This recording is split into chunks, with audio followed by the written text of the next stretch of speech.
This is Acid Horizon, a theory podcast which confronts global crisis and the specter of a world that could be free. This is episode 8, Techno, Black Metal, Nostalgia, and Communization, a discussion with Benjamin Noys. Thank you for joining us.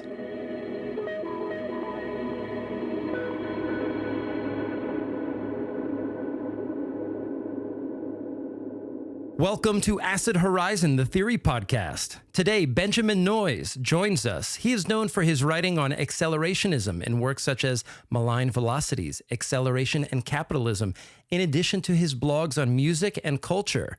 During the pandemic, I dove into his book, George Bataille, A Critical Introduction, several times. In short, Ben continues to be an important figure in the genre of philosophy related to accelerationism and alternative futures. I'm glad you could join us today. I'm really glad to be with you as well.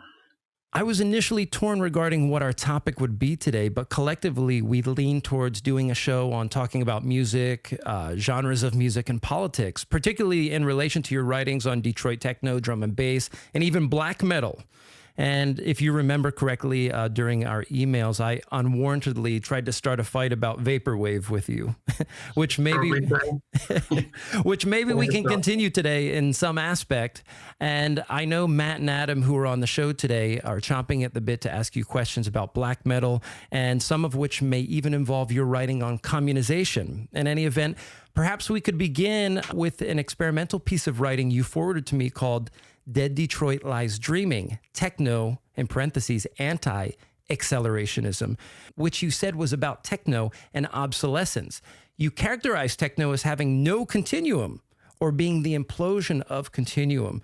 And moreover, you characterize it as a therapy of destruction. Perhaps you could give us an overview of your thoughts in that essay and maybe circle back to some of those assertions. Yeah, I mean, it's an experiment, as you said, and the title, Dead Detroit Lies Dreaming, obviously is a coded reference to H.P. Lovecraft and the Call of Cthulhu, where Cthulhu lies dreaming in Relay, the underwater city. And Lovecraft is also notoriously a racist. So there's a kind of internal reference to that kind of fiction and that kind of model of apocalypse going on in the essay. But more broadly, as you say, it's a personal reflection, really, thinking that, as I've said a few times recently, techno is about 35 years old now, emerging in the mid-1980s. And it's as far away for young people today who are sort of 18 when I first encountered techno, 15, 16. When I was that age, 30 years previously was sort of early rock and roll. So it's an aging form. And although it still sounds new to me, and I still think some of those kind of early 80s and early 90s tracks are new. What interests me is, what's kind of happened to it as a form over that period. I guess that's the kind of obsolescence angle. Related to that, as you point out, the kind of notion of a continuum. This is an argument that Simon Reynolds has made, that there is what he calls a hardcore continuum, referring to dance music, not hardcore punk. That there's a kind of continuum between different forms that get faster and faster, which we can maybe unpack. But I wanted to suggest that maybe a smooth kind of continuum and a kind of acceleration into the future is not the best model, or not the most accurate model. That maybe techno is a bit more kind of glitchy, thinking of the kind of techno made by Mill Plateau in Germany.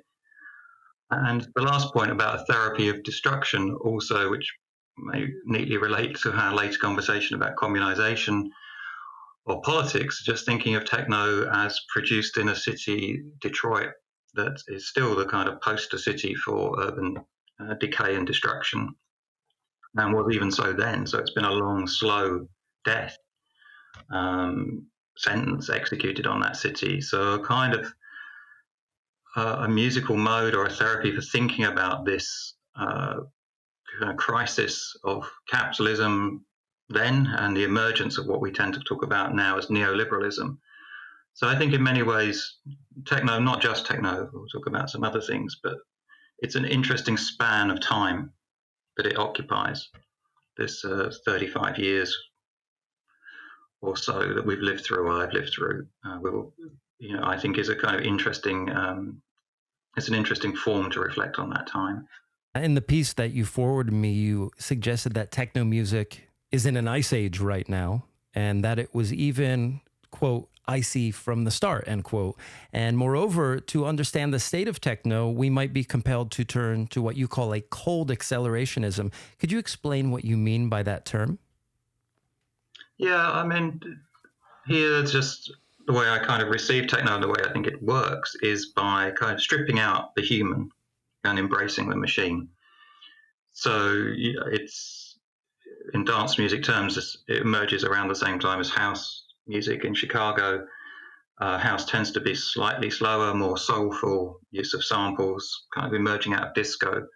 And techno is slightly faster and strips out that kind of humanist residue of the human voice, tending to go for the kind of robotic or manipulated sample voice and repetition. So it felt like a kind of music that was non-human or even anti-human at the time. So I think that's what I kind of mean by its coldness. It doesn't have that, it's a kind of vague word, but we kind of use it, that warmth one might associate, say, with soul music or other kinds of musical forms. So I think that's always interested me in techno. And then as it entering an ice age now, I guess it's just a sort of poetic way to say perhaps, it's also a slightly frozen form. Is it continuing to change? Will it develop? Has it kind of reached its own limits? Which, that might not be a problem. Some forms, as I suggest in the essay, have their own time. There's nothing worse sometimes in an attempt to kind of continue a form that's exhausted itself, or what Alain Badiou, the French philosopher, would say is a saturated sequence, something that's kind of developed all it can. So, yeah, I think it was a reflection on that coldness. And also, I guess I'm thinking of Dominic Fox and his book Cold Worlds that was published with Zero, one of the initial wave of Zero books, along with Nina and Mark Fisher, all friends of mine at the time. And Dominic's book maybe unfairly didn't get as much attention, but was very focused on this notion of cold worlds, including in black metal, actually, in that book, as worlds that lacked an emotional tonality, that were, like I say, kind of anti-humanist, also linking to kind of Lovecraftian notions of, worlds that are indifferent to humans. So I guess that's one of the kind of interesting things about techno. At the same time, I wouldn't want to say that it can be kind of immensely moving and affecting music and seem immensely human. I think it's one of those sort of tensions or contradictions of techno. I grew up in the 90s as a teenager, so I remember the music of Derek May and Juan Atkins, and then moving forward to the era of, well, now maybe I'm thinking about house music too, but like Miguel Miggs and so forth. But then when we get into the aughts, we have artists like Burial. I think your characterization of techno was right. I mean, I can just remember my parents' indictment of that kind of music as being cold, as being anti-human. But then I think the way that we characterize the coldness of techno, maybe that characterization changes somewhat when we get to an artist like Burial or other artists who are doing minimal forms of techno, where now even the timbre of techno itself has become cold, muted, and dark. Do you think that characterization is accurate? Yeah, I mean, Burial's, I guess it's a story then that kind of links to a few intervening steps, between drum and bass and jungle in the early 90s up to mid 90s, going on to late 90s. Then in the UK, the sort of emergence of dubstep. So Burial's usually located kind of emerging out of that kind of lineage. So I think he is manipulating those forms. And as Mark Fisher particularly has talked about, he gives them a particularly interesting kind of nostalgic feel, with the constantly often using the sound of the crackling of a record, sort of sparse sampling. It's kind of semi-ambient. I mean, it's become quite fashionable to kind of dismiss Burial as kind of, one of those albums everyone owns now. I see. Not hip. It's not hip to own it. Gotcha. I find myself kind of listening to it quite a lot because I quite like its sort of ambient nature. I like its. I think someone once described it to me as sort of the soundtrack to walking around like an empty London in the evening or something, as in the darkness. Something kind of cold and urban, but kind of ethereal as well. I think that sort of summed it up to me about that album. Yeah, that's its aim, isn't it? I mean, his later work has that great title, South London Boroughs. This kind of this impulse to capture a kind of sort of melancholy of the urban and emptiness. What has happened to drum and bass? Because I think techno has persisted as a genre, at least in the sort of periphery of my awareness. And I mean, I grew up at a time, I basically wore out my copy of Inner City Life. Goldie was one of the best live musical experiences that I had ever experienced.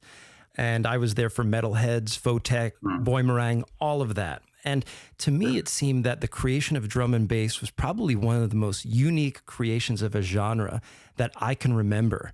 One could argue that it's the merger of jazz and up-tempo breakbeats, but something else seems to be going on there, but we don't seem to have it on the horizon today. Is that inaccurate? I don't think so. I mean, one of the first pieces I wrote, academic pieces, was a piece on jungle drum and bass in '95. And there I thought it was a kind of UK hip hop. I mean, in the sense that it was new. UK hip hop has often been derivative of American hip hop, has a sort of patchy history. And I thought jungle was something that we'd managed to create out of elements of hip hop and techno and other things that was kind of a new synthesis. But it seemed to have a very short life in some senses. Partly, I mean, I haven't followed it rigorously, partly because I got a job, which just kills your time and kills your listening time. But I think up to around 2000, it sort of burnt out. It got replaced in the UK by UK Garage, which was a kind of more aspirational club-based form. There were a lot of kind of legal pressures on kind of raves and things like that in the UK that pushed dance music back into clubs. And then it kind of mutated again into dubstep and into grime. So I think it kind of disappeared as its own form, but I personally feel a lot of sort of regret and nostalgia because I don't think it kind of worked everything out that it could have done. I totally agree with that. And in fact, I think it was one of the genres that was quickly appropriated by car commercials and video games. And most of us here on the show have read your work on communization. And so I have a question here that's going to kind of bridge the gap between music and that topic. Do you see musical subcultures as important or effective to the process of communization as you've described it in essays like Fabric of Struggles? That's a good question. I'm not sure I have a good answer. I mean, it's difficult for me to say, I think whether musical subcultures are, directly political. And it's my own personal taste, weirdly, is that often I find the directly political forms within those subcultures, let's say left politics or communist politics, not always the most interesting musically. That's just me. I'm sort of slightly perverse in that sense, actually. But I do think there's something interesting about this emergence of techno and the forms that we'll talk about, black metal later, all after sort of 77, 78, 79, 80, all after the so-called neoliberal turn or capitalism unleashed or whatever you want to kind of describe it as, which is a very important moment in communization theory. So try and describe communism in 5 minutes. Communization in 5 minutes. Yeah, broadly speaking, communization has an argument that in the 20th century, capitalism depended on the identity of the worker as its opposite. So we had a kind of a model of capitalist on one side and worker on the other. The worker represented by unions, represented by left-wing parties. In the UK, the Labour Party has a convenient name. And this system, the communizers call programmatism, as a program. And while it appeared oppositional, it was still largely kind of within the structure of capital. So workers were aligned as antagonists, but kind of still within the frame of capitalism. And they argue that that system started to fall apart with the unleashing of neoliberalism and the acceleration of capitalism in the late 70s and early 80s. So there was a direct attack on unions, like in the UK on the miners, direct struggles to undermine this kind of position of labor versus capital, and what communization calls subsuming, kind of encompassing or including the worker directly under capital with no kind of mediation. And I think it's no coincidence, as they say, that lots of these musical forms emerge out of this moment. So, including hip hop as well. And I think they are kind of interesting musical movements of this crisis of the post-war order and this newly emerging inhuman or capitalist order. Jefferson Cowie, in his book Staying Alive on the making of the American working class, has this nice discussion of Devo, the post-punk band, come from Akron, this post-industrial city, as the kind of ironic embrace of deindustrialization, the ironic embrace of the devolution of the working class. And I think you could say similar things about hip hop with its embrace of kind of non-wage labor and precarity and criminality as ways of living. And you can say the same about techno with its embrace of the robotic and the machine, the computer, and so on. So, I think there's a way of broadly positioning these musical forms and subcultures as kind of responses to this crisis of the post-war order. I think there's one more figure on the horizon here that we need to talk about, which is decelerated forms of electronica. When we think of accelerationist genres, we're thinking about techno and drum and bass, which you've written about. Yeah. Amidst the landscape, we have what was at one time called folktronica, or these more nostalgia-inducing forms of electronica like Boards of Canada, Fortet, Leafcutter John, and more recently, Vaporwave. And I'm curious, how do you see, and we talked about this a little bit in the email, like we said, you said that maybe Vaporwave never really, and maybe I'm misquoting you here, like was never really alive, or maybe it really never constituted a moment in this grander movement. How do you think that these hauntological genres factor into the broader accelerationist landscape, given their characteristically decelerated quality? Yeah, I think that's. It was a joke, I guess. Of course, yeah. I think you said to me about, a thing, sign saying vaporwave is dead. Yeah, in Los Angeles, there's a huge sign that says vaporwave is dead right now. Yeah, and I suppose it's that kind of, thinking that repeated punk is dead, X is dead. But maybe what was interesting about vaporwave was it was never quite alive. That it were involved again this kind of inhuman thing where you took existing music and slowed it down. I know that wasn't all there was to vaporwave, but there's something kind of fascinating about that as an element, and also the fact that vaporwave, I think, has been reported as the largest genre of music on Earth, because there's just so much of it, because it takes existing music and kind of and, like you say, decelerates it. But in broad, I think that's why I'm a bit, as I suggested before, opposed or skeptical about this model of a continuum, a model of increasing acceleration as always being the mode of inventiveness. I think things, just be obvious, really, speed up and slow down. And in a sense, in things like techno and drum and bass, the speed of that form requires elements of slowness within it. There's kind of drops in drum and bass where it just drops out completely. The bass, which is obviously more dubby, is often quite a lot slower than the 150, 160 BPM kind of rolling part of the beat. So, a form like drum and bass isn't kind of pure acceleration, if you like.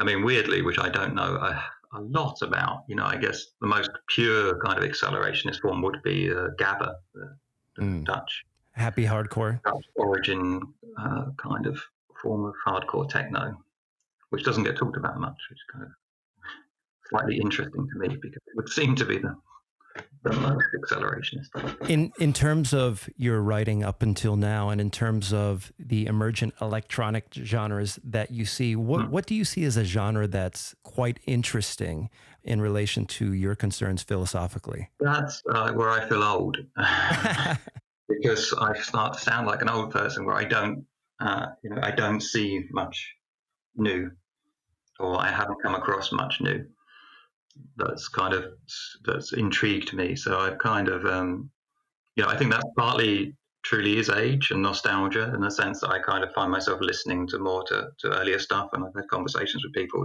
Seems to be a general feature of musical taste that it kind of gets formed early. So I find myself listening to a lot of older stuff. So perhaps I'm just not listening to contemporary stuff. But yeah, I haven't heard much. Recent things I think are strikingly new or kind of appeal to me. I mean, partly why I started, why I did some writing on black metal was just people drew my attention to it, and I was like, oh, this is interesting, and I'll kind of go and listen to this. So do feel free to suggest things to me. Sure. Well, that's one of the reasons that we really wanted to have you on the show too, was because of the blog post on your blog, No Useless Leniency, the one entitled Remain True to the Earth, Remarks on the Politics of Black Metal.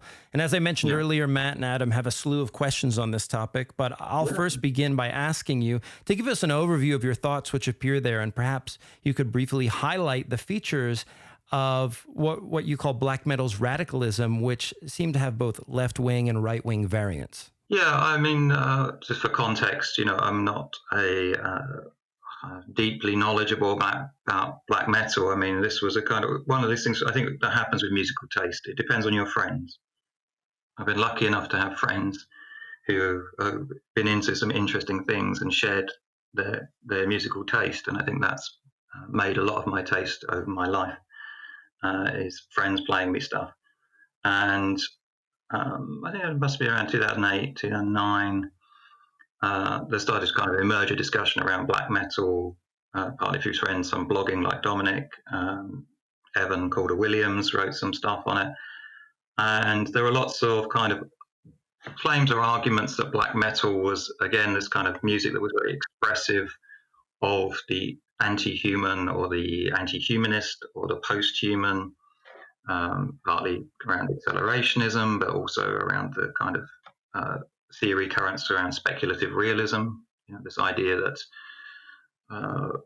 there's a world out there beyond us, beyond our intentionality, beyond our will, became a kind of theoretical fashion, and black metal kind of became the aesthetics of that, or one of the forms that people turn to.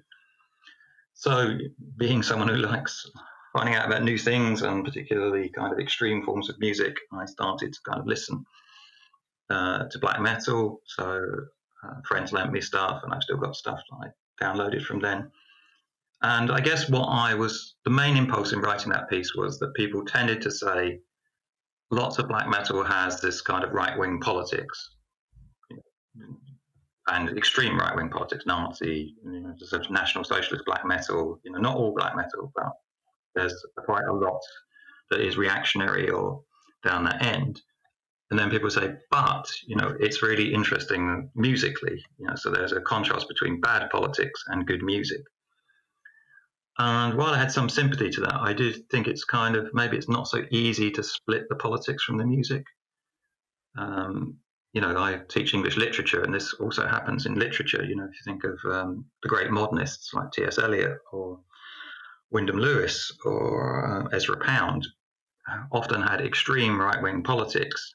In the case of Ezra Pound, literally fascist, and extremely experimental. So I think there's something interesting about you can be experimental in aesthetics, not necessarily politically radical. So I guess the piece came out of trying to think those two things together. How could we talk about this, the reactionary politics of some black metal, and I concentrated on a French black metal act called Peste Noire, Black Death, appropriately enough, at the time of the pandemic, and tried to kind of analyze how they do that. And in brief, my argument was that they're trying to kind of portray the chaos of the modern world, which is why their music is kind of interesting and chaotic. But at the same time, politically, they want to kind of organize or control that chaos. So you can have a kind of aesthetically experimental or radical work that is also politically reactionary. I think me and Adam are both people who've sort of struggled with this question. Actually, I think pretty much anyone who is into that sort of area has struggled with exactly that question, right? Of, how do you think about the relationship of the underlying politics to the art, I suppose, the aesthetic level of it. And I appreciated your piece partly because I've long thought that there hasn't really been enough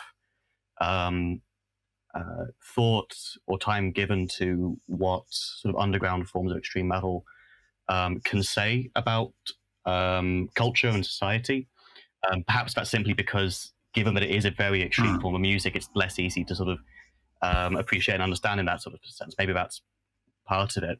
But I appreciate the way you sort of tried to sort of get at this question. And I think particularly for Peste Noire, that's, it's pretty clear, and I think you make a really good argument that for them, at least for them, it is very hard to unpack those two things.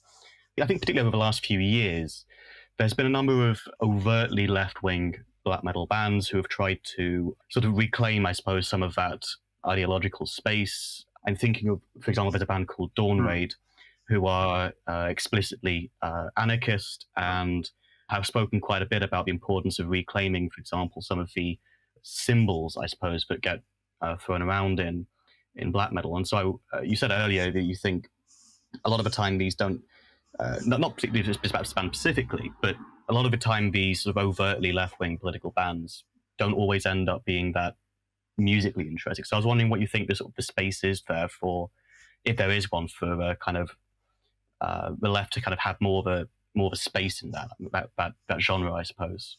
Yeah, I mean, I would have to plead ignorance in terms of I'd have to listen to them to see what they've done. So I wouldn't want to kind of tar or judge that their experiment without doing that. But I mean, I guess without being kind of rude to them, I mean, I am always a bit suspicious or skeptical. I think I have to really see how it's done when people talk about reclaiming symbols and reclaiming things from the right. I mean, Craig at the start was talking about my book on Bataille. I know, I mean, Bataille, in a sense, tried to do this in response to fascism in the 1930s, tried to argue for kind of reclaiming the energies that fascism had unleashed and its use of kind of primal symbols and pagan mythologies and chthonic kind of imagery.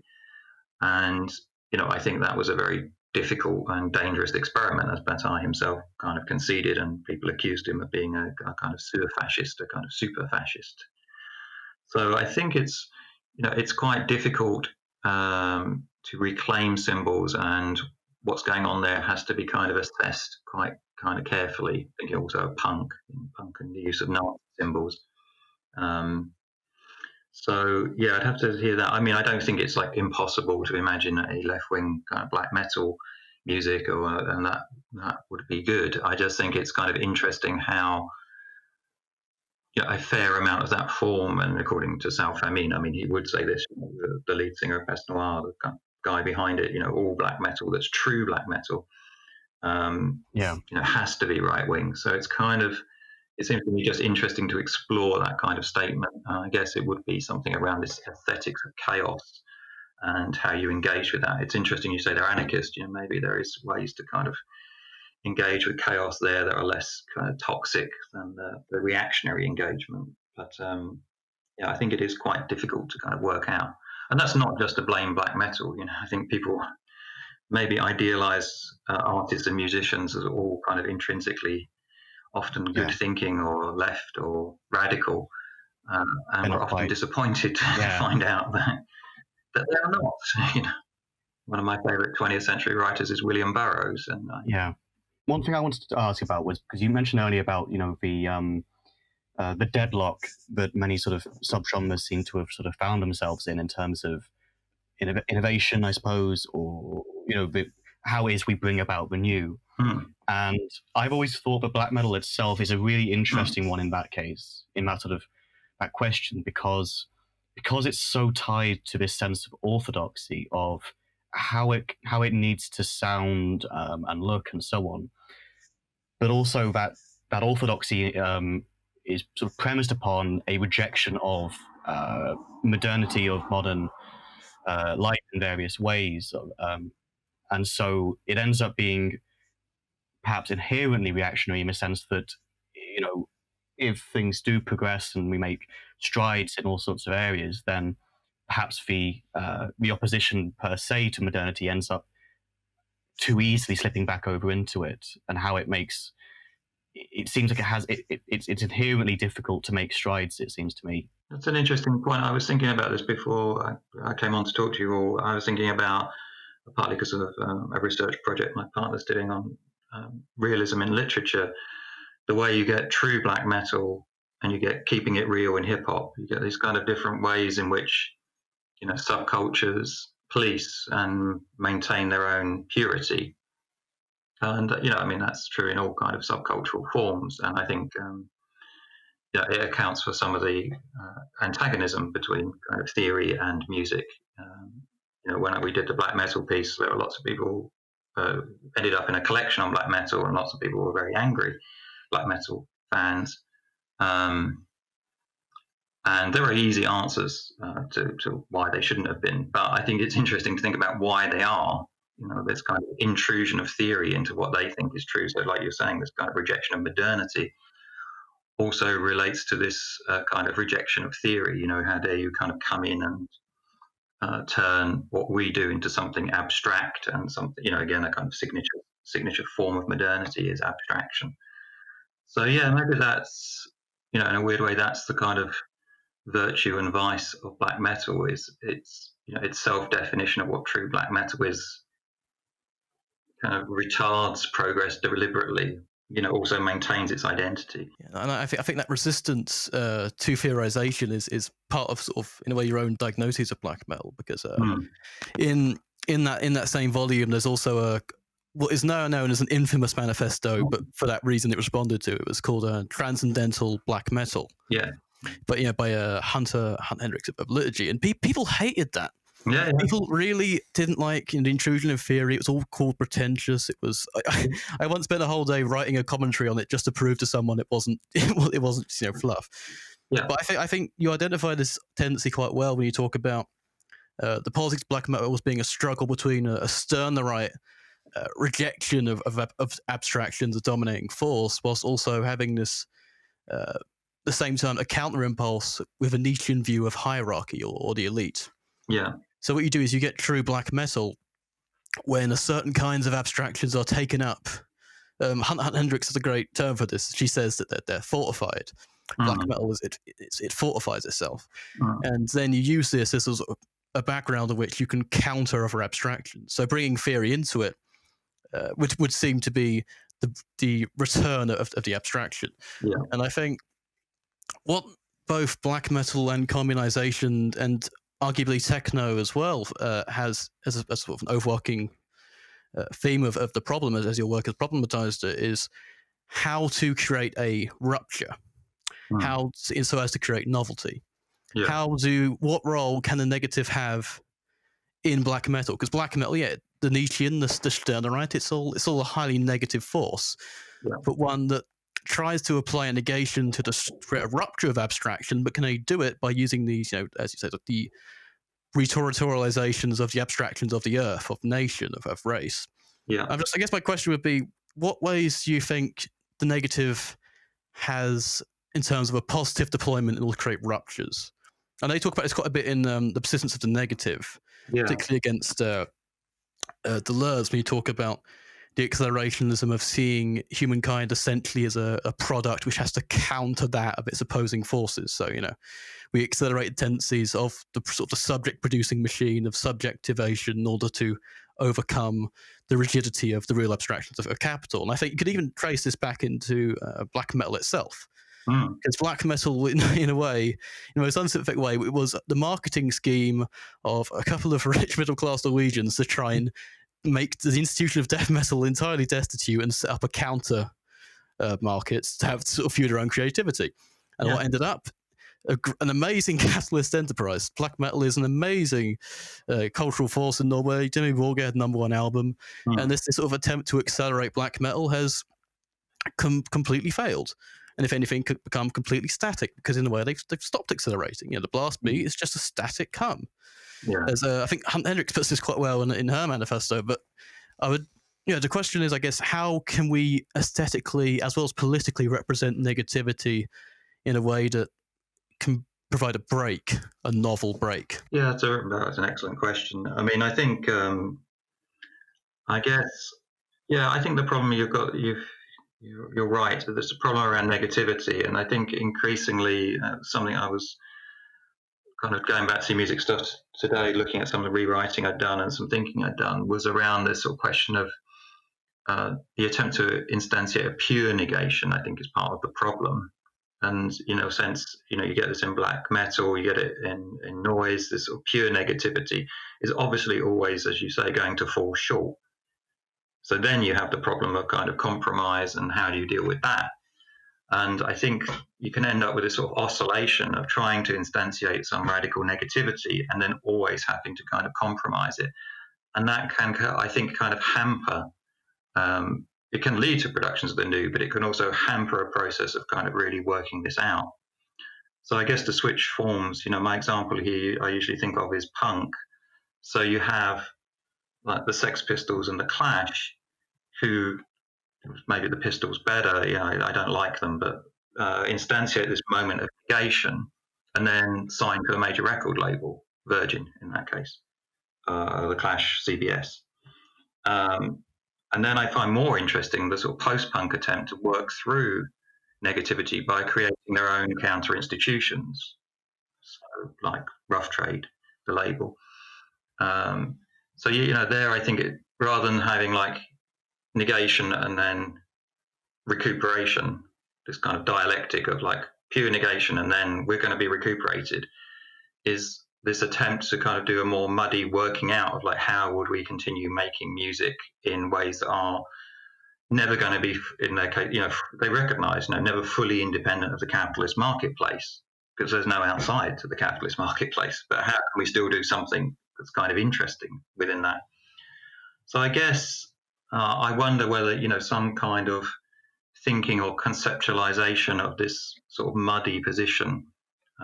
In the work I was writing, I talk about it as an imperfect position because there's some interesting work in the 1970s by filmmakers from the third world, as it was then talked about, where they talk about imperfect cinema, trying to make cinema that's not perfect like Hollywood, but how would they make this kind of independent cinema? And I think this is also an interesting question for the making of music and the making of theory, how we might make a kind of imperfect music or an imperfect theory.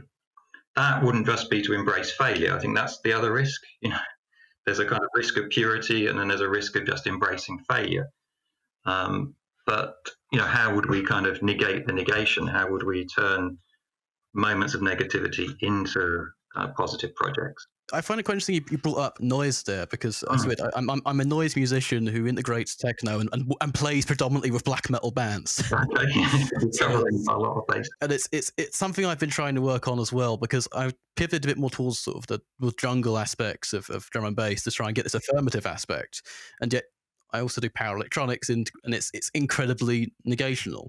There's not, to an extent, maybe you had, I don't know if you'd agree, something like Prob and Gristle or Coombe transmissions as the first sort of attempt at a sublational novelty, especially given their use of sampling machines. Yeah. Sampling, to what extent do you think that, as a musical force, to what extent do you think that could be a source of repetition or novelty? Because, techno is sampling, but it's sampling to an extent of repetition. And I'm guessing that's part of the coldness aspect. Yeah. I'm also wondering where noise could factor into that as well, because noise is once inhuman, but also I wouldn't describe it as cold. There's an incredible sort of warmth or vitality and sort of the roaring sort of screeches and that. Yeah, I think I will again plead some ignorance on noise. I know Ray Brassier, who I kind of looked at his writing about noise. He talks a lot about, he's probably the premier kind of theorist or thinker who's looked at noise as a kind of way of thinking about generic innovation and a kind of inhuman, but also a kind of creating something out of that. And I think from what my reading of him, more than my kind of listening to Noys, which I have done some, but not a lot. He's there again. He's kind of interesting because he's saying like this attempt to incarnate a pure kind of noise that's beyond any kind of human containment or limitation. Is it always doomed to failure? So again, it's this kind of, we can't achieve that. We're going to have to negotiate with kind of quote unquote more conventional sound forms, or the way in which it kind of gets listened to or kind of recoded. And he says, what's kind of interesting there is that kind of generic struggle, maybe where the kind of purity of something like noise breaks down. So I guess you're in the perfect position, working between those forms to maybe kind of think about that kind of problem. So yeah, again, I think it's maybe something about the kind of setting of an abstract standard that a kind of purity standard that causes part of the problem, or a failure to kind of think through some of the conditions under which we make things. But I think this paradox is that some kind of ignoring of that just is a way you have to make things. In some ways, just to make something, you just have to forget about what's going on and just try it. So I don't underestimate. It's easy to come along after and say, you should have done this or you should have done that. And I'm very conscious as someone who feels sort of deficient musical proficiency in myself. I don't want to lecture people on how they should make music, really. Just one point on terms of setting up an abstract ideal and then sort of failing to realize it. Would you when you talk about that, do you talk about it in the sort of Hegelian sense of the inability to recuperate contradictions or to speculate about particular ways in which music fails to realize itself without integrating them? Or is it more of a sort of pure negativity? Well, I think partly because I've got good friends who are very Hegelian and keep criticizing me and reminding me how powerful Hegel is. I started, I think, to come round to a more Hegelian position from, I guess, a more embracing negativity position. So I don't think I've in any way, as my Hegelian friends will tell me, I've not worked that through myself. So I fall in between the kind of stalls here. But I'm interested in, as you know, persistence of the negative and back to the Bataille stuff, and I'm kind of always, and the music stuff, I'm interested in negativity. But like I say, at the same time, interested in ways people work this out. So there's a nice category in Hegel, the beautiful soul. So the beautiful soul is someone who deals with the problem of kind of contradiction and failure and negativity by projecting that onto the world and preserving their inner purity. So they think the world is mad and they kind of sustain their inner purity. And, this for Hegel is a kind of failure, but it's a necessary failure. But I think it's, the answer to that is you have to try and work it out in the world. You have to do something. And I think that is important. It is easy to kind of maintain one's own kind of purity by judging others without kind of seeing how they're responding to particular conditions or trying to work things out. At the same time, I think it is important to kind of make judgments and assessments and not treat musical or theoretical forms as beyond kind of criticism. It's the lone Hegelian on an entirely Deleuzian podcast. Oh, yeah. This is brilliant to hear. This is brilliant to hear. Thank you. I told you that I told you this thing that always happens where I say to people, I don't like Deleuze. Yeah. It usually shocks people. It's not I don't think Deleuze is a good thinker. It's not that I don't think Deleuze is a good philosopher. And not that I don't think lots of interesting things in Deleuze. It's just I don't like Deleuze. Yeah. Well, I actually had one final question because I think Craig probably wants to get back to Bataille a little bit, but I wanted to ask you because we're trying to think about sort of culture and music and politics, at once, I suppose here. And so one of the reasons why I think me and Adam brought up communization recently is that I've been so for my PhD I've been looking at the debates within radical democratic theory, particularly Clown Muffa and William E. Connolly. And it's got me interested in, it got me reading a few books by Tikkun and by the Invisible Committee and by a few others like that. And then just yesterday I read a really, really good article, I think in M+1 mag, where on the one hand can pretty clearly they have this line about, what we don't need more critiques of the critiques of the critiques. What we need is action. In this article, the author talks about the ways in which artists, like visual artists and musical artists, sometimes mistake what they're doing. What they say is that they often mistake what they're doing for action, and they end up normalizing certain conflicts through their medium. And so what role is there for a kind of radical or political form of art? Like, is it overrated, the extent to which it can intervene in politics sometimes, or is there still like a really important place there for sort of radically political art? This is a very good question. I mean, I think lots of friends who are artists and often, on the radical left and doing kind of, interesting work, trying to kind of think through problems and take different kinds of approaches, including in some cases virtually not making art or struggling with that kind of like, how do we make art? But again, I think that's that sort of problem of purity, I guess. Yeah, well, I mean, I have a problem with the recuperation model. So if you know the Situationists, the French radical group of the 60s, they had this model of recuperation. So people develop radical ideas, and then capitalism recuperates and sells them back to us, is the short version. So, as we were discussing with Craig at the start, jungle gets used on car adverts. Famous example was Oval, the Mill Plateau Act, who used lots of glitches. They used CD glitches. If you remember the sound of CDs glitching in drives, they used to sample those and they end up being used on a perfume advert. I can't remember which perfume. So, radical things are taken up, and punk, be another example. Radical gestures are absorbed and sold back to the masses. And there's obviously some truth to this model. But I think there is some problems, particularly in the kind of capitalist culture that we live in, where capitalism is so dominant, is that there is never a kind of innocent position.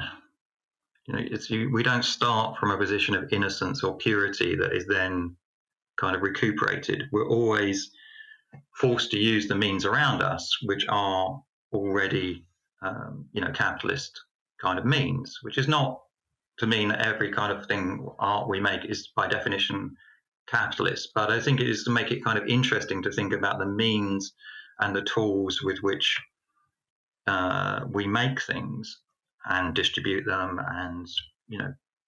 and get them out there. So I think a radical art making practice or a radical music making practice or writing, whatever, does involve interesting questions of institution and form that are themselves kind of shifting and mutating under our feet, because I think there have been major shifts in the last 30 or 40 years where states take different roles in the relationship to kind of art practice and making. There are, well, I still have anarchist kind of roots in some ways. There are instances where we want to defend things that states do in terms of providing resources. Sure, yeah. Particularly in the UK around healthcare, but, extending to unemployment benefit and things like that. So I think struggles are kind of overlapping and quite kind of messy. And I suppose I'm interested in art or writing or work that engages that. This is one of the things that Adorno talked about quite a bit, wasn't it? That we're all deeply implicated, inevitably within the system. But I suppose you're going to want to say, I hope I'm not, misrepresenting you here, sort of on the one hand accepting that, but on the other hand saying maybe we should, accept and acknowledge that imperfection, but not let it paralyze us from action at all. Accept it as a positive condition in the sense that capitalism is a totalizing system, but it is a contradictory system and it is an inhuman system. It is literally destroying the conditions for its own reproduction and destroying the conditions for life.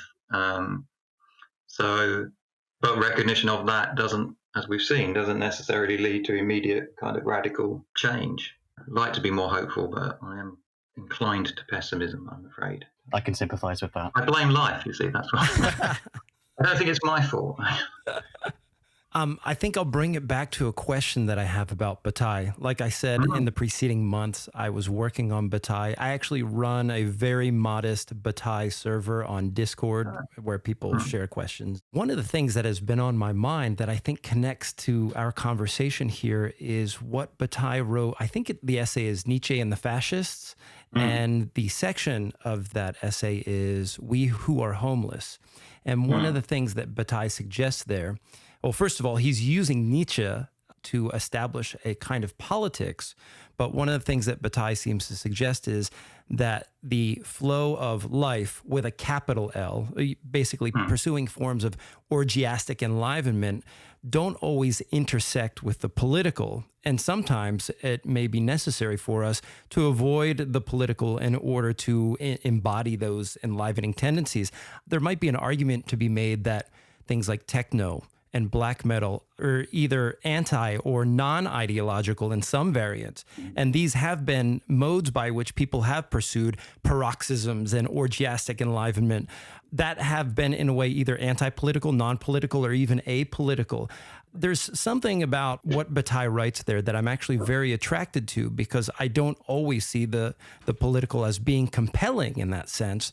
But I think there's a great danger in maybe not being on a kind of political terrain when it comes to pursuing forms of aesthetics or art, because maybe we will fall back into these fascist tendencies, or that if we choose not to politicize something, that we are already on the terrain of fascists or proto-fascists. Maybe you can just roll into that, just a few notes about what do you think Bataille and maybe even Nietzsche's place is in a left project? Yeah, I mean, I think kind of, again, similarly, I maybe share some of the sense of contradiction or tension or division here. I mean, I think, there can be a constraining kind of sense of the political, or it can feel, as we've certainly kind of see at this moment, a kind of moralistic. And I guess that's where a lot of the appeal of Nietzsche's critique of morality lies. There can feel a kind of moralistic edge to some political claims that it's easy to kind of chafe against or feel resistant to. But at the same time, I think I'm always a bit skeptical about, and I was always skeptical in this in Bataille, and kind of celebrations of communal experience. I really don't like the word community. Oh, please tell us why. I'm kind of, communities scare me, I think. I'm just always worried about their nature and form. I don't think it's necessarily a positive quality, because obviously there are many good things about the communal and communities, and in some ways many utopian things that would probably be good if I overcame my alienation and anxiety concerning them. But I do think there is a kind of risk in celebrating the communal, or taking descriptions of the orgiastic or communal excess on face value. There's been some good work on club cultures by Sarah Thornton back in the day. We're pointing out that, raves and dance music, they're communities, but they have a hell of a lot of gatekeeping, involved. Mm-hmm. Whether you're accepted, whether you're whether you're a weekender or you're in it for life, is one kind of classification. So I think, musical subcultures are, again, these sort of paradoxical images of togetherness and maybe, non-capitalist life, in that we're sharing a project together. It's not totally determined by money. It's kind of communal thing. There is that great bonding thing about fandom as well. But at the same time, it is often a heavily policed and alienated kind of space in itself, highly political. Are you like we were saying about, are you true black metal or fake? Are you keeping it real or not? So, I think in Bataille, there is a phantasmatic element to his notions of fusion and community, which is why I guess I balanced my reading of Bataille, or came to Bataille through Derrida, through a kind of emphasis on différance, or differences, delays, and the difficulties of establishing fusions and communities. And I think that tension is very much present in Bataille's thought. But every time he invokes images of fusion and ecstasy, he's also very well aware of how limits are both required to have that. You have to transgress a limit to kind of have that excitement. which then leads to another limit, and so on, and how limits reappear within those processes. So, that's what interests me about Bataille's writing on like fascism and heterogeneity is, that heterogeneity is not this thing you can just rely on, because fascism channels these forces into the figure of the leader. Mm-hmm. So, you have a community, the communal, but it is the fascist mass guided by the leader. Mm. I think Bataille is quite aware of the tensions within that project. Whether he works out a satisfactory answer to those questions is, a whole debate. I mean, that is also just like relates to what I said earlier about Hegel and perhaps changing perspectives.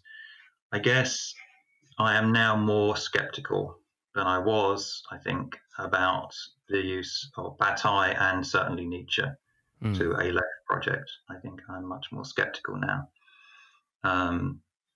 Bataille, I'm going to be doing some work on his post-war writings for some edited volumes, so I'm going to kind of return to it because I haven't really gone back much since I finished. So I still have a lot of sympathy and still want to kind of do work on. And I'm not saying I won't do any work on Nietzsche, but I think Nietzsche seems to me a much more problematic figure than he did. It just emerged in English, Domenico Lacerdo's book, which I'm just about to forget the title of, but Nietzsche as kind of aristocratic ideology, this is a basic argument there, I think makes a very convincing case for why Nietzsche is problematic. And some of the uses of Nietzsche that we've seen by the alt-right, I think it's this, we have seen this changing political context in the last 5 or 6 years. An emergent, a resurgent kind of fascism and alt-right thinking. And that has emerged out of some of the kind of subcultural scenes that we talked about. I kind of think back to, I don't know if you've ever seen it, the research was a San Francisco-based magazine who did issues, and they did one on industrial culture, on industrial bands, which I had as a teenager. And, it's about, it includes Robin Gristle and SBK and various other bands, and they all had reading lists which included theory, and I was like, wow, this stuff sounds really interesting, but also they were into or interested in kind of fascism, Nazism, and now at the time I took it as like kind of shocking bourgeois morality, as kind of thinking through the limits of human experience in a kind of Bataillean sort of way, but unfortunately, now it doesn't read quite as kind of, innocently is not the right word, but it doesn't read as quite so kind of just this is provocation. You're like, oh, were they serious about this?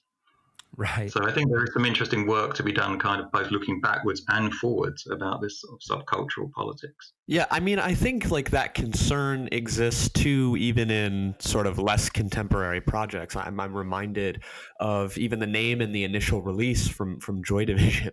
Yes, yeah. Well, they changed I love the way that they changed their name to New Order. Right. No, exactly. I'm wondering now, though, if you have a concern on sort of the left, and a lot of your the essay on Dance and Die, I saw it sort of circling this really important question and finally sort of stabbing it directly. I think about aesthetics. Political aesthetics, and we've been having this discussion about the phenomenon of hearing the crackle of the record or sort of the initial needle hitting the LP.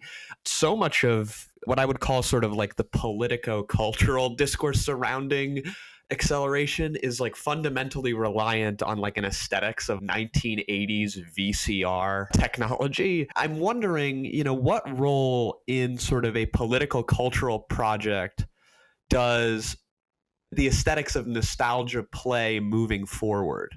And what are the risks that these movements run when they're fundamentally tethered to technological understandings and aesthetical understandings of the past, rather than creating something new? I think it varies. I mean, I was thinking about this with Mark Fisher's work, because I think it's the way, and I've talked to other people and they've helped me clarify this, so it's not my own thought here really, But the way he talks about accelerationism and hauntology, the sort of combination of accelerating into the future and the sort of haunting of moments of the past. And there, I think for him, the synthesis lies in that those moments in the past were kind of unactualized, weren't finished. So I think, in a kind of Mark Fisher type argument would be that it is not so much nostalgia, but kind of going back to the past to find these moments that, were never fully accelerated, if you like, or were never fully kind of explored. I mean, I personally found, like, living through the accelerationist debate and being like a kind of critic of it, that I personally found that this sort of nostalgia wasn't really always worked through that much. I don't think it's necessarily a problem to be nostalgic per se, but I thought that the irony was that a lot of accelerationism wasn't really thinking through the fact that it was nostalgic. So it had a very nostalgic image of the future, based on kind of Soviet space program, or kind of like you say, kind of 70s and 80s sci-fi, things that I lived through and find kind of interesting. But I think, the idea that we could, sort of translate them simply into the present seemed to me a problem. So we were being presented with an anti-nostalgia that was itself nostalgic. And at times, I think I used the phrase, I don't know if it's in the essay I sent you, but I talk about capitalist ostalgie. So ostalgie is this thing you get in Germany, East Germans who are nostalgic for their communist past. So they kind of buy old communist products or kind of drive the old communist Trabant car. And in a weird way, I thought accelerationism was like a capitalist ostalgie, looking back to these promises and products of the capitalists. Why can't we have rocket cars, or, why haven't we got a moon base, or etc. So I thought that was a sort of problematic. No, I think that's brilliant, specifically because it's pulling from, I don't want to say a lost future, but almost a lost function of capital. The sort of breakneck speed with which capital can provide both these functional and aesthetic shifts that are no longer with sort of us. These are affective changes now. And I think that's so interesting that you tie it to sort of the East Germans who still kind of want to go back to stores that were government sanctioned and way simpler. It's almost a desire for an old functionality too. I think that's great. Yeah, well, I think it circles back to some of the communization arguments and some of the kind of desires and dreams that were in the West, were powered by social democracy and those sort of social democratic movements. In that sense, that pairing between communism and, or actually existing communism, we should say, and social democracy.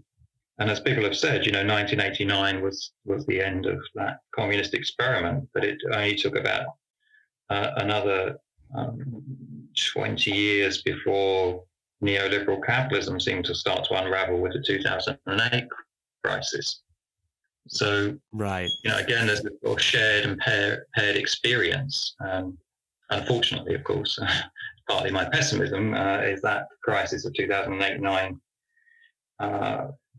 beyond some very important and powerful movements, but did not produce sustained systemic change. I think if I could build on the point that you would be talking about with the idea of a lost functionality in terms of producing the future. Well, it seems to me as if after 1989, as you said, capitalism no longer had any obligation to provide an image of the future. That's why it's all sci-fi remakes. It's why that now in regular sort of going back to vaporwave actually.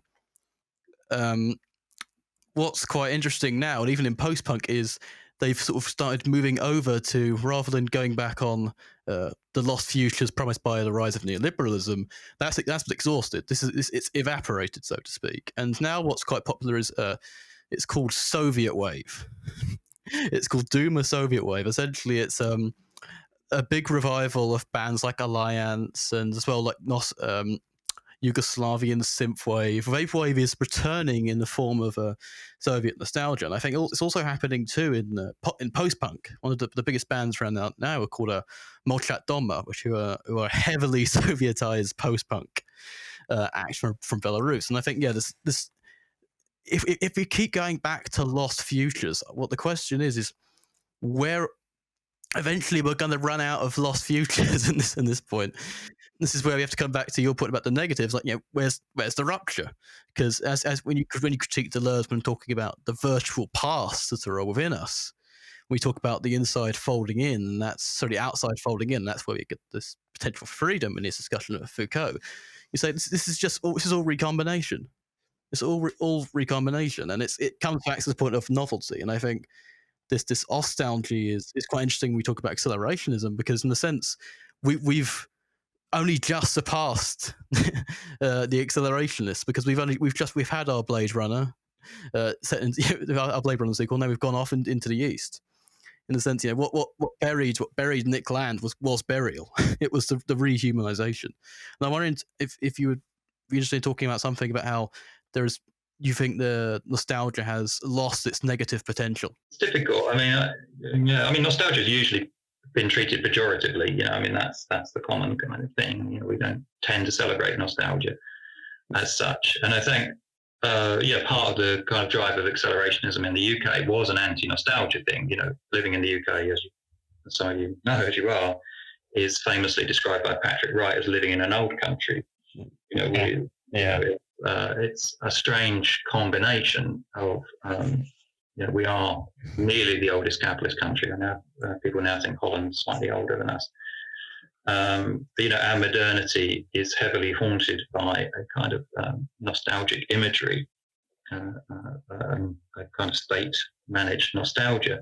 And in many ways, that's why I think accelerationism is so British or English, is that it's a kind of reaction against that. It's a desire to modernize. It embraces, in some ways, the US, or it embraces China, as an image of the future, Nick Land. So it's an attempt to break with this national nostalgia. But as we've just discussed, it often takes a kind of nostalgic form. So it's this recycled project of modernization. It's interesting if you look at the 20th century in Britain, post 45 in particular. It's a repeated series of attempts to launch projects of modernization, which, in some ways the irony is have succeeded. We are, like I say, we're world leading in aerospace, military stuff, and speculative finance. So. It seems like all of this is a central question or problem in left theory, which is, what comes next, I suppose, right? I mean, fall of the Soviet Union, and then the demonstrable inadequacy of social democratic parties to meet the challenges which we are facing right now. Climate change for one thing, right? So if it's not, either of those options, then this is presumably where you get this sort of debate. It's one of the reasons why I think acceleration is so interesting, because it does actually force us to think quite a lot harder about what an alternative would look like. And it's always seemed to me that this is sort of the question that Mark Fisher himself was struggling with. And you can see it in his work on post-capitalist desire, right?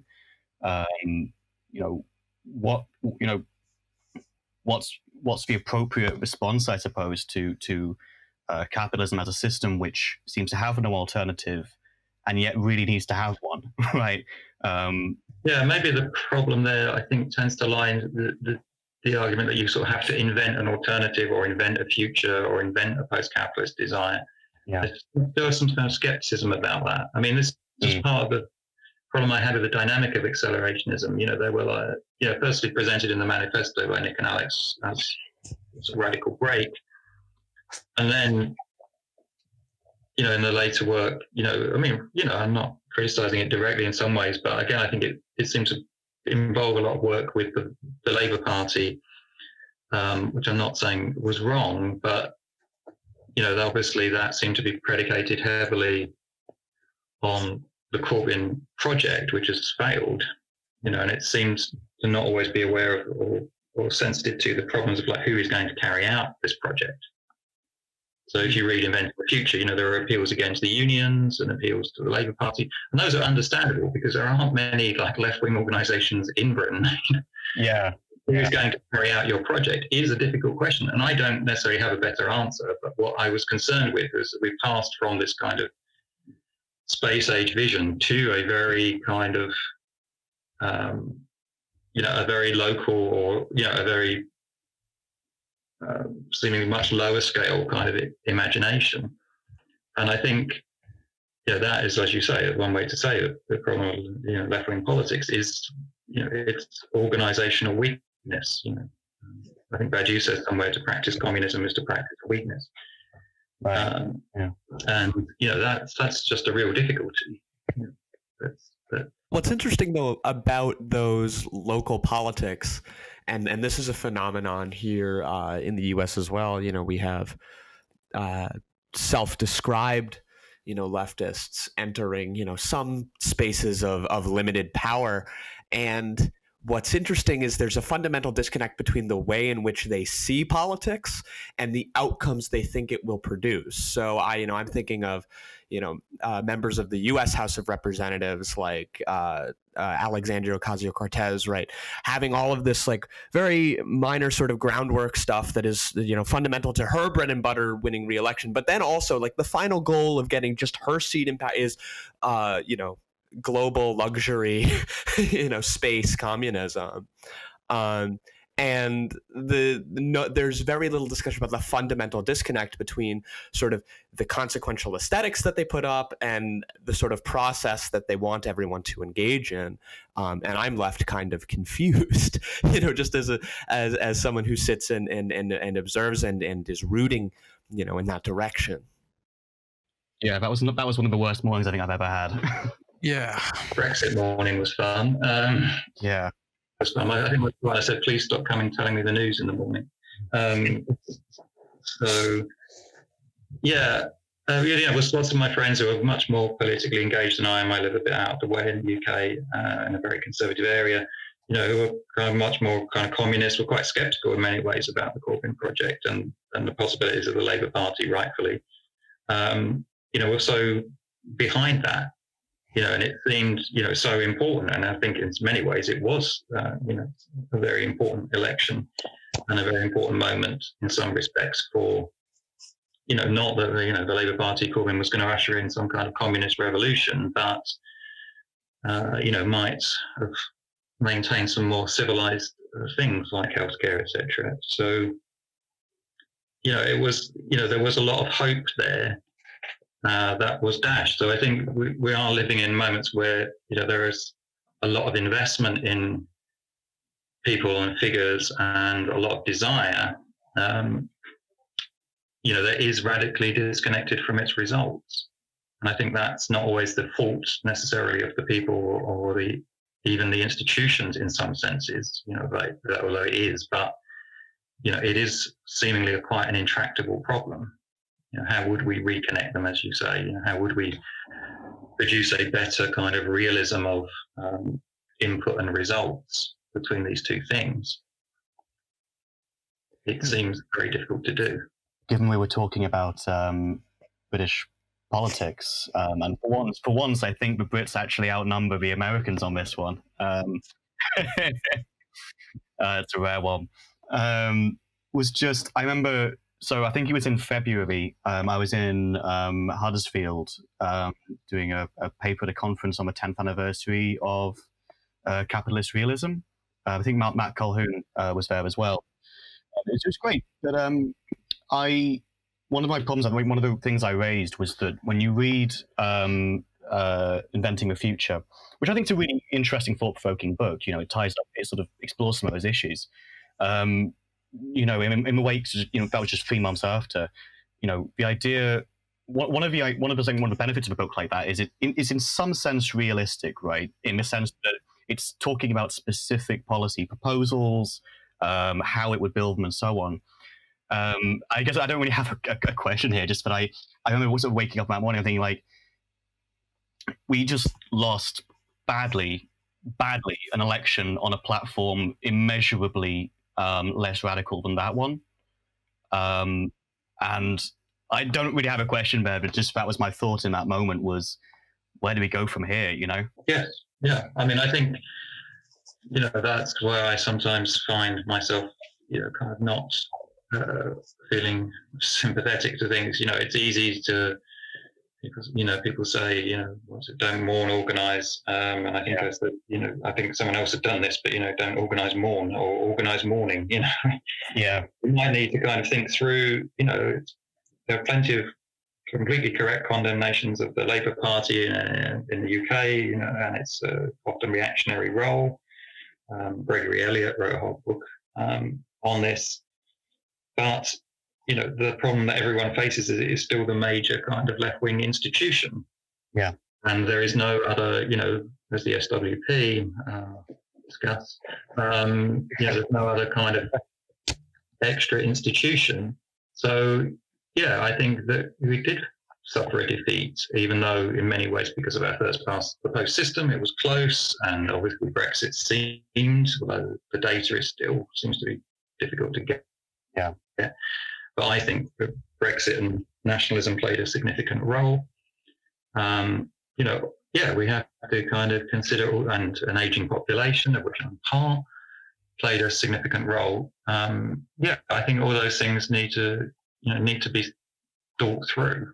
And it is easy just to come up with the same kind of, day after kind of nostrums, like, take it to the street. Yeah. Or whatever, that people do.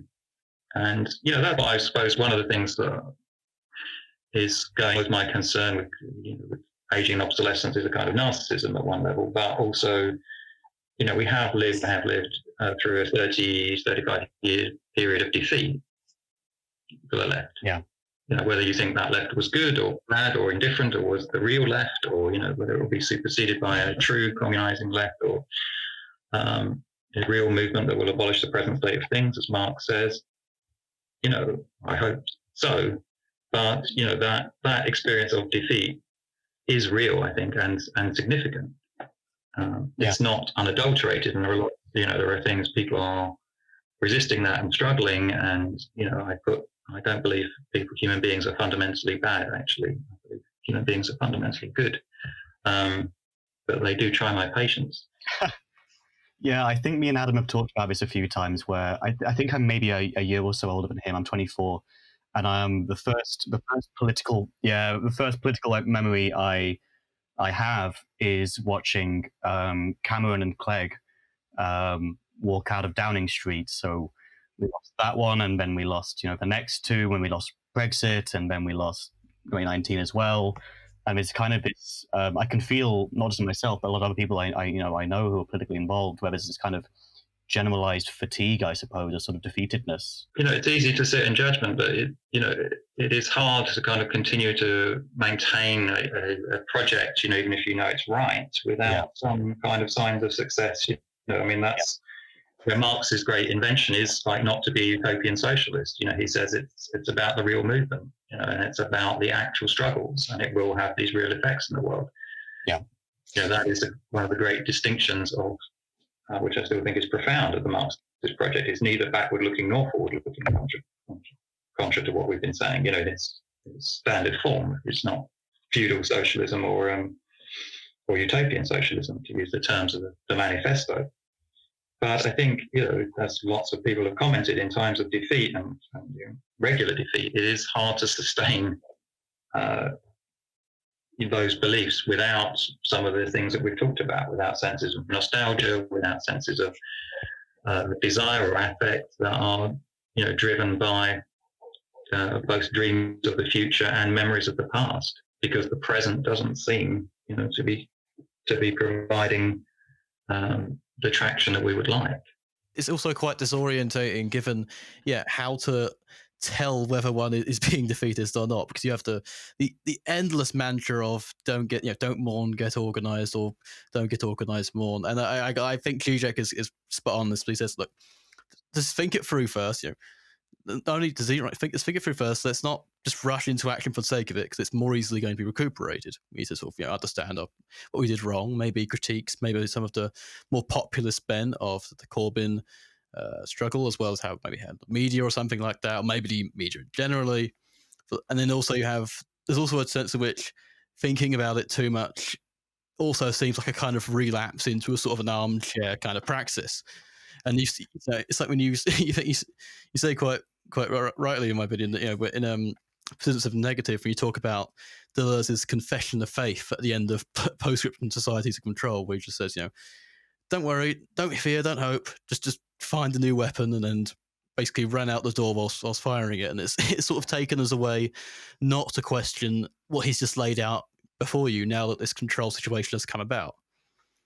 And I think maybe to end on a positive note, let's do a nice faux Hegelian synthesis of you let the owl of Minerva fly over now that the moment's passed, and you write philosophy with one hand, and then you clean your Kalashnikov with the other. I think for our wrap up, I'm going to try my hand at a poetic interpretation, and I'm going to riff off of Ben's Dead Detroit Lies Dreaming blog post here. One of the final lines in that is, Techno's coldness seems another figuration of this catastrophic interruption. So I'll just take liberties here and say we're going to throw all of the music that we talked about today, vaporwave, black metal, as being significant of this rupture. And on the one side of this image, we have our emerging futures, accelerated pathways to utopia. But on the other side, we have something akin to John Carpenter's The Thing, this sort of incipient fascism that's brooding beneath the surface. And the last lines of this blog post are, while eerie and disturbing in the light of incipient fascism, today the winter wind blows in the cold forms of social abandonment performed under capitalist crisis. Services are withdrawn, fires rage unchecked, water is unavailable or poisoned, and the police turn up to kill and leave. Survival is all that remains. It can get very cold in Detroit, and in this case, maybe the world at large, in winter. And so this was written in 2017, but it's probably just as relevant today in July of 2020. What I want to do is flip the image back over.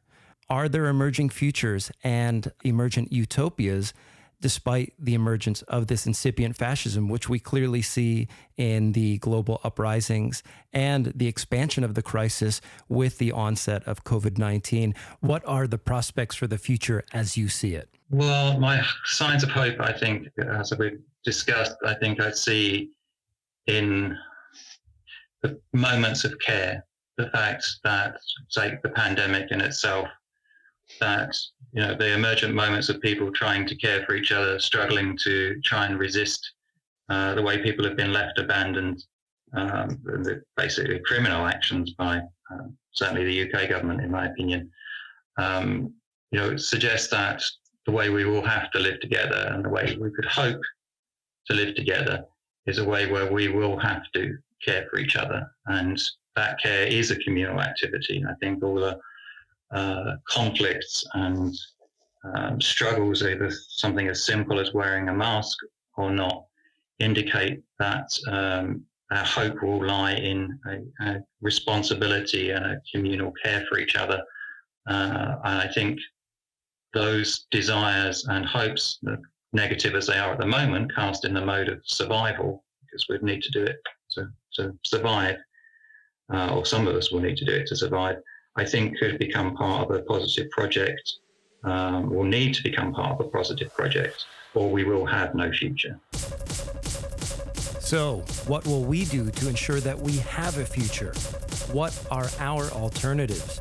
We will keep the discussion going on that here on this podcast, Acid Horizon. Find us on Patreon, find us on Twitter, Facebook, Instagram, and subscribe to us. Also, if you got some extra pocket change, throw it our way, help support this podcast. We'll see you next time. There is no alternative. There is no alternative. There is no alternative. There is no alternative. There is no alternative. There is no alternative. There is no alternative. There is no alternative. There is no alternative.